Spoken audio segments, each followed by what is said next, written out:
Since Jeff Cooper first began instructing on the fundamentals of pistol craft at the American Pistol Institute, Gunsite Academy has become a premier location for armed citizens to come and learn how to defend themselves. This week we're on location at Gunsite Academy. We're checking in on our friends and on the operation, and we're joined by the folks from Colt to find out about a couple of very cool new guns. We're going to fire 10 rounds. So the first iteration is going to be single shot. We're going to do that twice. Well, as you know, back in the very late 40s, the U.S. government considered we might want a new service pistol, 9mm, and a lighter gun. Because a lot of complaints about the original 1911 was, one, is heavy, and the recoil, most troops could not handle a .45 effectively. So the U.S. government commissioned a study and then asked the manufacturers to submit guns. But before any of that stuff really had a chance to take hold, the U.S. government looked at the inventory of 1911 pistols and ammo and components and said, it's ridiculous. We've got more pistols than we can use. And by the way, they used them through 1985. So Colt said, we've got a gun we've designed. What are we going to do with it? Well, 9mm didn't sell in America then, but the .45 and the .38 Super were the traditional popular 1911 cartridges. So by 1950, they put into production the Lightweight Commander, first in .45, and later .38 Super. And the 9s they always had, but they were never big sellers. And in many ways, I tell people, Jeff Cooper, in probably more than anybody else, was the great disciple of the Lightweight Commander. It was his favorite, the gun he recommended. And really, once practical shooting took off in America and Gunsight became a household word, most of us, everybody, well, I gotta get a Commander.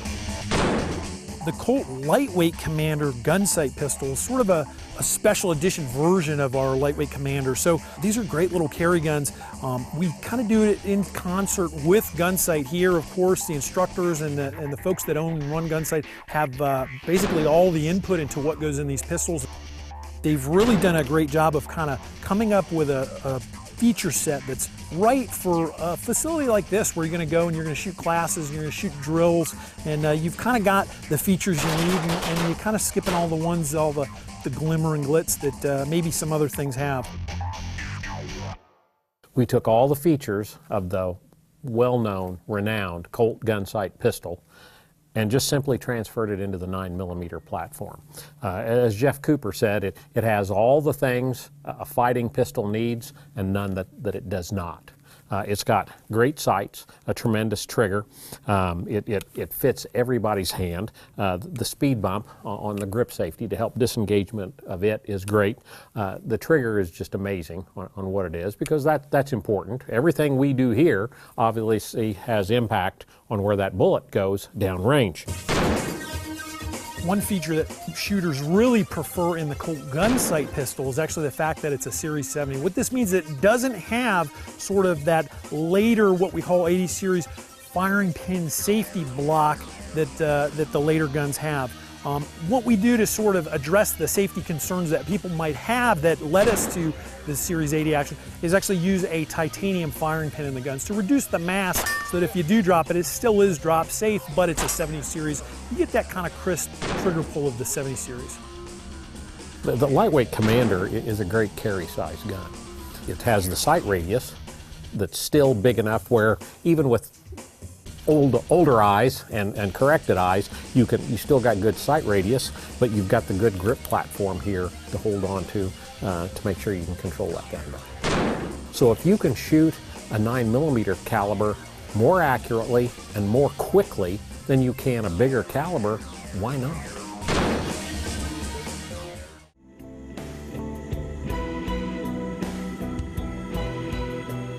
We're here at Gunsite Academy, and we're back with those new Colts, including the Gunsight pistol, a Colt Lightweight Commander in 9mm that bears the Raven. All right, shooters, make ready. Check your eyes, check your ears, check your gun. Historically, making a 1911 work of 9mm has been a problem. The magazines were always an issue, feeding-wise. The other problem, of course, was that you've got to have an extractor that does the proper job of tension. Because remember, the case rims is narrower, so the extractor's got to go farther into the breech face. So that's always been an issue. Believe it or not, recoil springs are somewhat sensitive because you got less recoil mass cycling the gun.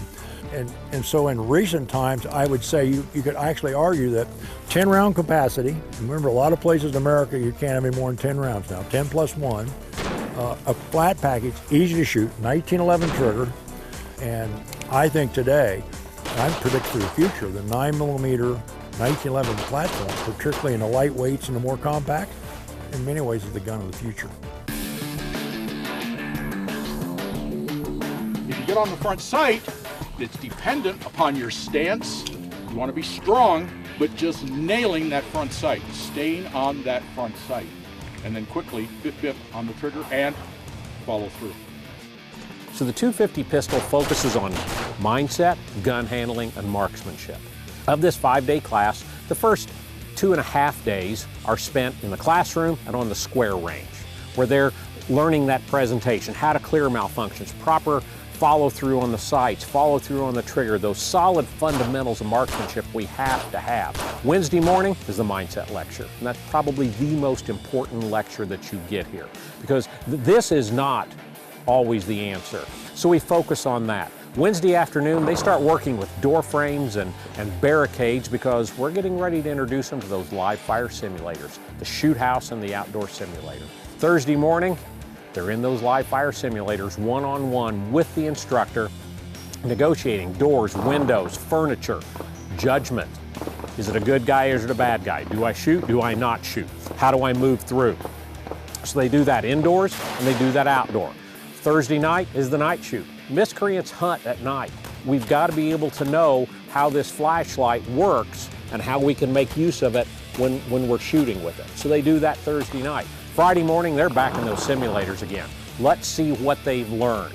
See if they're making the same mistakes Friday that they did on Thursday.